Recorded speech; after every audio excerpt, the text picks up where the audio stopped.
रामनगरी अयोध्या में एक भव्य समारोह के दौरान ही बता दें कि मिनी जटाऊ क्रूज का जलावतरण हुआ।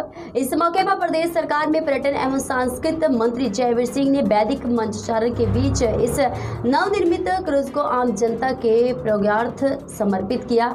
वहीं अयोध्या क्रूज लाइन्स द्वारा ही संचालित इस क्रूज में एक साथ कुल 100 लोगों के बैठने की विशेष व्यवस्था भी की गई है। यह क्रूज अयोध्या के संत तुलसीदास घाट से चलकर गुप्तार घाट तक करीबन 9 किलोमीटर का सफर तय करेगा।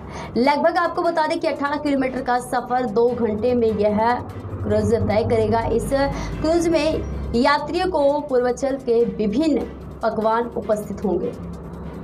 मंत्री उत्तर प्रदेश शासन द्वारा जटायु क्रूज का शुभारंभ किया गया। इसमें 100 सीटें हैं और इसमें सूक्ष्म जलपान की व्यवस्था भी है। 300 रुपये में ये यहाँ से गुप्तार घाट तक का भ्रमण कराएंगे। कितने किलोमीटर की यात्रा? 9 किलोमीटर जाने का है, 9 किलोमीटर आने का। गुप्तार घाट कुल 18 किलोमीटर की यात्रा। कितने बजे से कितने का भी उनके द्वारा सकने क्या है, 1-2 दिन में जो है वो टाइम शेड्यूल जारी करेंगे। क्या कहेंगे इस तरह से? आज इसका प्रथम चरण एक तरह से कह सकते हैं। इतने दिनों से हम लोग सुनते रहेंगे कि अयोध्या ऐसी होगी, इस तरह बनेगा, ये सुविधाएं होंगी। आज उसकी शुरुआत हो गई है और दीपोत्सव तक कुछ न कुछ डेली ऐसे ही नई चीज़ें पूर्ण होंगी, योजनाएं और होंगी।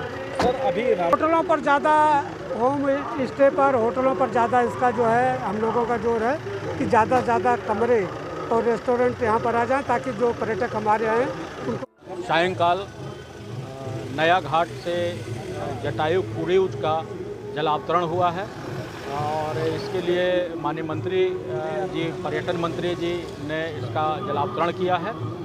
इस अवसर पर क्षेत्राधिकारी अयोध्या के नेतृत्व में इंस्पेक्टर अयोध्या और अन्य पुलिस बल को लगाया गया था।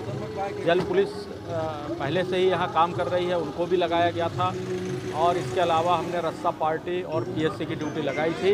ये जो कार्यक्रम था ये सब संपन्न हो गया है और अब जटायु क्रूज जो है सरयू नदी की गोद में चलेगा और जो पर्यटक हैं या जो लोग हैं वो इसका आनंद और लाभ लें। सर जो पर्यटक क्रूज अब डेली यहाँ पे हमारे येलो जोन की सुरक्षा व्यवस्था लगी हुई है, विभिन्न बैरियर बनाए गए हैं। यहाँ घाट पे भी हमने पुलिस व्यवस्था कर रखी है।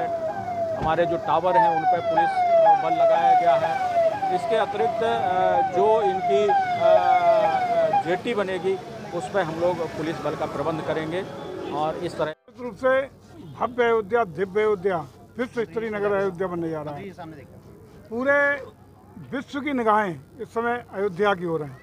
लंबे संघर्षों के बाद भगवान राम की इस जन्मभूमि का, इस मंदिर का नए स्वरूप में आपके सामने आ रहा है। जनवरी में लोकार्पित माननीय प्रधानमंत्री के कर कमलों से होना है। सरकार का प्रयास है कि ज़्यादातर योजनाएं उस समय तक पूर्णता की स्थिति में पहुंचे। उसी के क्रम में जल मार्ग से भी क्रूज के माध्यम से जोड़ने का प्रयास किया गया है। इस 9 किलोमीटर की यात्रा गुप्तार घाट से नए घाट तक की है। इसको आवागमन के द्वारा मामूली किराए पे, जिसके साथ व्यंजन भी तरह तरह के यहाँ के खिलाने का काम कराया जाएगा और मामूली किराए पर सारे तीर्थ स्थल, सारे मंदिरों के, भगवान राम के मंदिर सहित सभी के दर्शन सुलभ होंगे, अवलोकन करेंगे लोग और माँ सरयू का आशीर्वाद लेते हुए यहाँ से धन्य होने का काम करेंगे। एक आखिरी सवाल है कि आप आने वाले 2025 तक जो मंदिर का पूरा प्लान है, कितना बदली हुई अयोध्या देखेंगे? नहीं कर पाएंगे। इतना जबरदस्त परिवर्तन और जबरदस्त तरीके से नई अयोध्या दिखाई पड़ेगी। लेकिन त्रेता युग की अयोध्या रहे।